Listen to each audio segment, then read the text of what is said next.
Yeah, welcome to video number 6, and in this video I'm going to be showing you the features you need to adjust on your Fiverr account. Now I know you've been watching the first, second, fifth video and you'll be like, man, this guy is really crazy, saying all this shit. The fact is, that's just me. I don't take bullshit, so I don't give bullshit.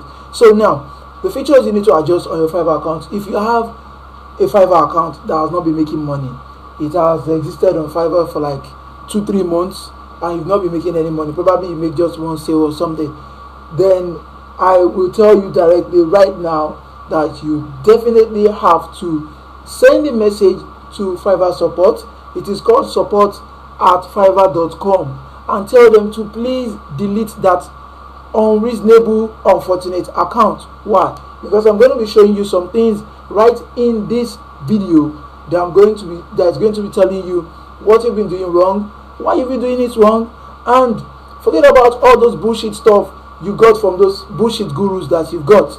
I'm telling you the fact because I've been in this game, I'm in this game, and I'm gonna be in this game for the rest of my life. So you gotta listen to me, and you gotta do exactly what I'm gonna tell you. So now, if you want to start up a new Fiverr account, the first thing you need to know is you need to understand the skill you want to offer on Fiverr, just like I said in the previous videos. Now when you have a skill you offer on Fiverr, you're very good at article writing. That's an example.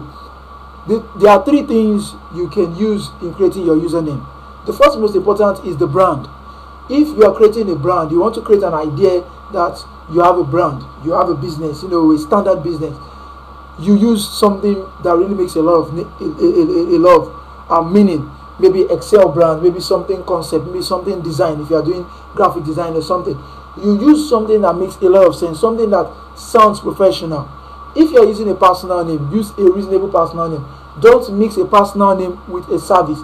Don't say you are just like a friend of mine said, is Rose Article. That's stupid. Don't use that name. Or you say you are John Graphics, or you say you are Paul whatever. You don't use something like that. Be reasonable. You want to use a service name, use Article Maestro, Article Pro 123, Article Pro 556. Use something reasonable. I see a lot of people who have a username that is really stupid. RJBK, WFL, something stupid, something a buyer cannot remember when he wants to remember your username. It is fucked up. Don't use that stupid username anymore. Exactly. Okay, let's move on to the next thing. Now, your gig title. Now, I want to quickly show you a trick about gig title.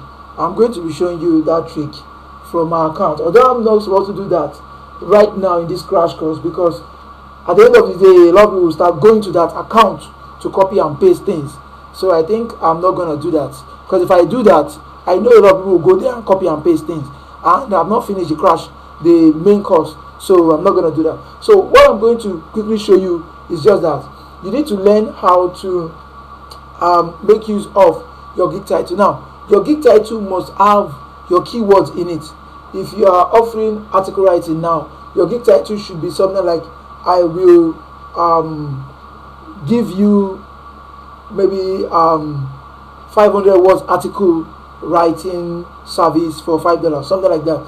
I actually explained this much more elaborately in the main course, in the F.A.S.T main course. But the thing here is that you have to include your keyword into your title. So there's a trick about converting your URL, which was shared in the course. But I can't actually do that here because I have to show you how to do that. So don't worry. When you get to the course, you'll be able to learn that. So I think that is just mainly about that. And then you need to also understand that there are 4 rules to your gig description. I see people writing gig description that doesn't make any sense, that's not reasonable, that when any reasonable buyer reads it, the buyer will just leave their account and move away. The 4 things you need to understand in your gig description is you have to talk about the quality of your service. You talk about maybe free image if you are free graphics, copyscape free, custom made. You talk about something that talks about the quality of the service you're about to offer. Then the next paragraph we talk about your main service. You talk about what you give for $5, what you give for more than $5, and all that. You have to be able to specify what your service is all about. You don't make a client, just give you $5 and start asking you to do what you actually do for $50 for $5. That would be really silly of you. Now, the third paragraph of your description needs to talk about the warning and limitations. You need to draw a line between what you do and what you don't do for $5. Don't make your buyer, that tells you, I'm going to give you a lot of orders, pay you $5 for an order of $25-30. Don't do that. Don't be silly. Don't do that. You have to make sure that when somebody comes, he wants to give you $5, you find a way to make that person give you more than $5 if what you want to offer, if what you want to do is actually more than $5. Then the last thing is your upgrades. You need to understand that you should have upgrades in your service. Every service have an upgrade. You just need to learn the service. Once you learn the service, you know what the upgrade should be. So in graphics, there are so many upgrades. Let me give you a very good example. In logo design, the upgrade is unlimited. If I design a logo for a client, I'll tell the client, I'm going to help you design your stationaries, letterhead, business card, so many things, the flyers, the banners, every goddamn thing that company needs, I'm going to design it for that client. And you know what that means? That means I'm going to make nothing less than over $350 from that particular client. So you need to understand that. Then the third is your tags. People don't even know how to use tags. I taught how to use tags in the F.A.S.T project. You have to learn how to use your tags. You have to learn how to maximize your account with the use of your tags.